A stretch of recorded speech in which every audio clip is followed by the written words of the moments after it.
This is a quick video covering the tools I recommend you have available when building a website. The first is an editor. If you have access to Adobe Dreamweaver, this is my preferred editor and what I'll be using in these videos.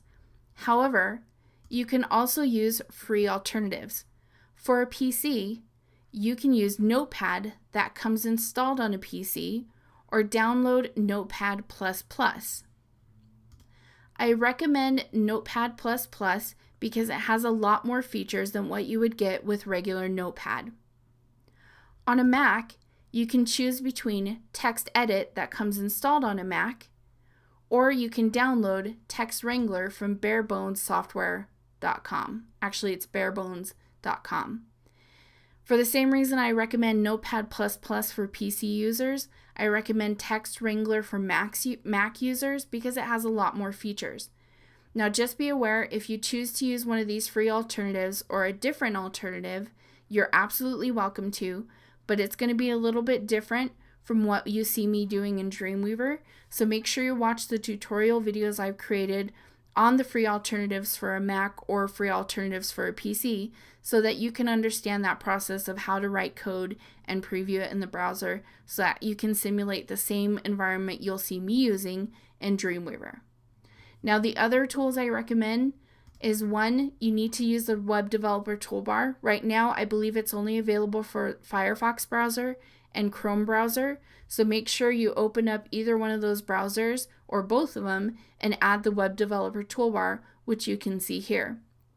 You'll see me using it throughout these tutorial videos, and they're a great way to kind of dissect website pages or your own website and to see how they're built and what's going on, and to see them without CSS or with CSS, etc.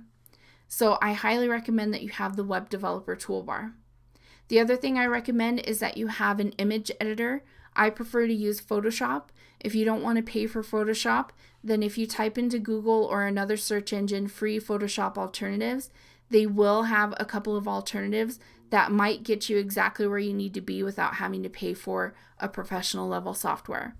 Same thing with Adobe Illustrator. I prefer to use Adobe Illustrator if, let's say, I want to create a logo for a website or a pattern background for a website, or I want to create graphics or illustrate graphics for a website. So if you'd rather not use Illustrator, then you can definitely do free Illustrator alternatives in your preferred search engine and download one of those and see if they can get you what you need for your web design.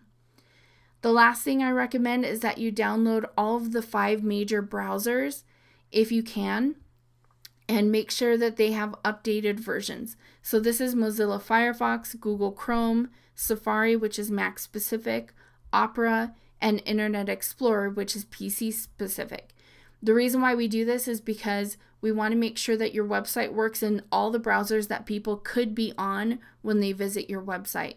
Now, if you can't download Internet Explorer if you're on a Mac or Safari if you're on a PC, then you're going to have to switch to one of those computers and test out your website, or you're going to have to figure out there are other alternatives out there that will simulate what it would look like in that browser environment. You just need to Google search and see if you can find a good alternative for that. So just to reiterate, you need to make sure you have an editor, the web developer toolbar, an image editor, a graphics editor, so that's Photoshop or Illustrator if you have the Adobe suite, and make sure you have updated versions of all the major browsers: Firefox, Chrome, Safari, Opera, and Internet Explorer.